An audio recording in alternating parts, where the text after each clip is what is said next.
Bien, en esta ocasión, ya que está vetado hablar de la política salvadoreña, al menos por las próximas 48 horas, vamos a hablar de otra clase de políticos, especialmente el problema que hay actualmente en eh, Israel. Bien, aclaro que en más de una ocasión he escrito libros en que hago ver a los judíos como un pueblo que ha sufrido amargamente por culpa del antisemitismo. Y eso es un hecho, y no se puede negar. Tampoco se puede negar los crímenes que en su momento dado cometió Hitler, o el hecho de que han sufrido ataques terroristas en varias ocasiones durante los últimos 70 años. De acuerdo, ahí estamos bien y reconocemos el derecho de Israel a existir como pueblo y a defenderse, incluso a tener un territorio. Bien, hasta ahí creo que vamos bien. El problema radica en lo que podríamos llamar teocracia y los motivos de una teocracia dentro de Israel para hacer lo que están haciendo. Y por esta vez vale la pena ponerse al lado de los débiles, que en este caso serían, claro, el pueblo gazatí, que está sufriendo amargamente simplemente por la existencia del grupo terrorista Hamas. Bueno, vayamos por partes. Hace unos días el presidente Biden de Estados Unidos eh, quiso hacer ciertas alusiones a lo que estaba pasando ahí con los palestinos y se lamentó del papel de Al-Sisi, el presidente de Egipto, pero tuvo un lapsus, digamos, comprensible eh, por su edad y por sus problemas, y confundió al presidente de Egipto con el presidente mexicano. Bueno, eso es lo de menos, a fin de cuentas.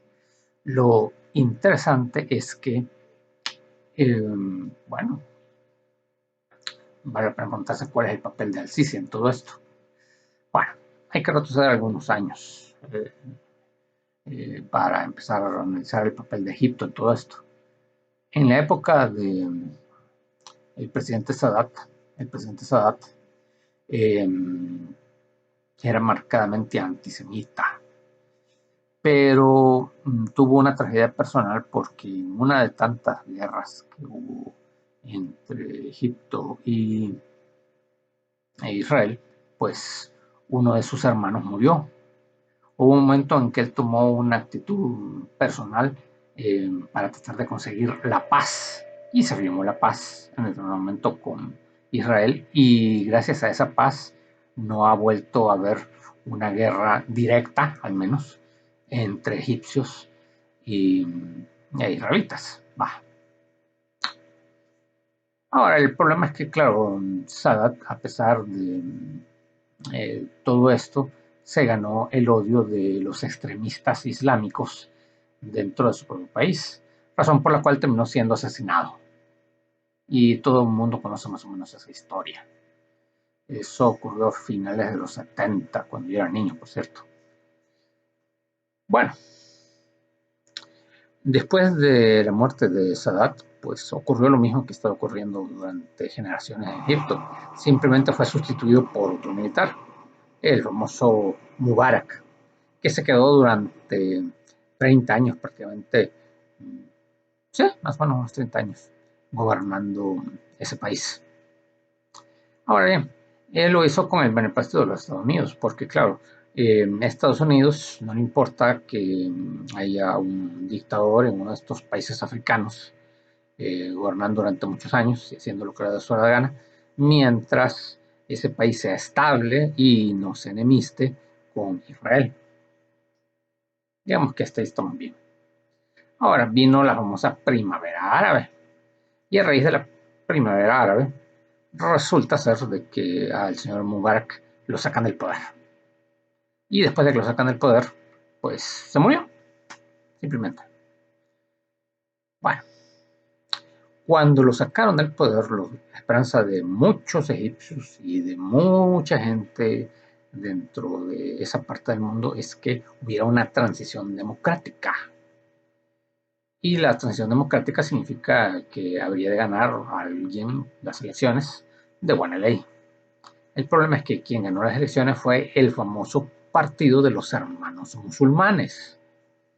Y este Partido de los Hermanos Musulmanes da la casualidad que tiene vínculos terroristas.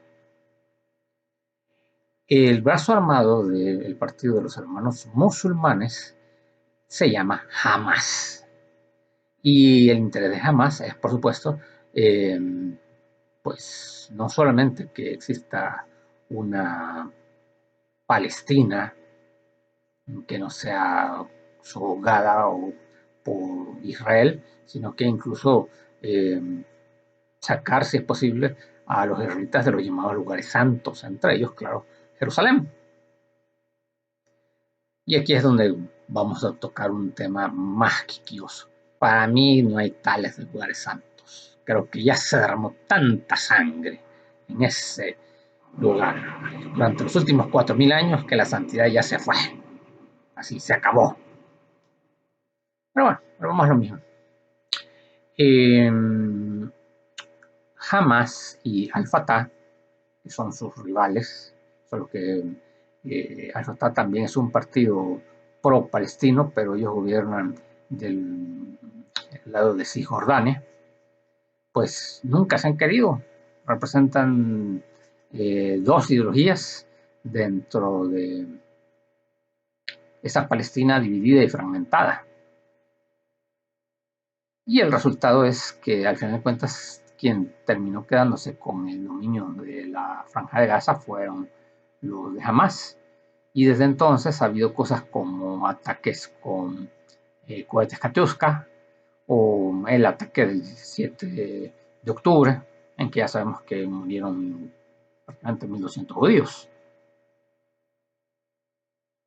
Ahora, lo que uno puede comprender a estas alturas de toda esta situación es que hasta cierto punto es comprensible que los judíos odien a los palestinos debido a los últimos 70 años de historia. Y también es comprensible que los palestinos odien a los judíos, porque ambos bandos han tenido fuertes derramamientos de sangre, ha habido violaciones de derechos humanos de un bando y del otro, y ha pasado de todo. Y como casi siempre ocurre, gracias a la superioridad tecnológica de Israel y al apoyo de los Estados Unidos, pues quien lleva las de perder siempre es el grupo palestino. El problema es que hoy día, a diferencia de lo que ocurrió en 1948 o en épocas más recientes, hay cámaras en todas partes. Los periodistas están presentes por todos lados. Se dan cuenta prácticamente quién está matando a quién y si hay mujeres y niños que están siendo masacrados simplemente porque algunos de los hombres de su pueblo han decidido recurrir al terrorismo. Ahora, volvemos a lo mismo. ¿Y qué papel juega el Sisi en todo esto?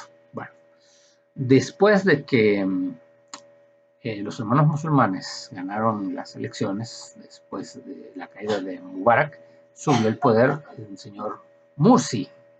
Y como Estados Unidos ya sabía que este señor iba a promover un movimiento teocrático anti-israelí, pues buscaron, por supuesto, la forma de derrocarlo y de deshacerse de él.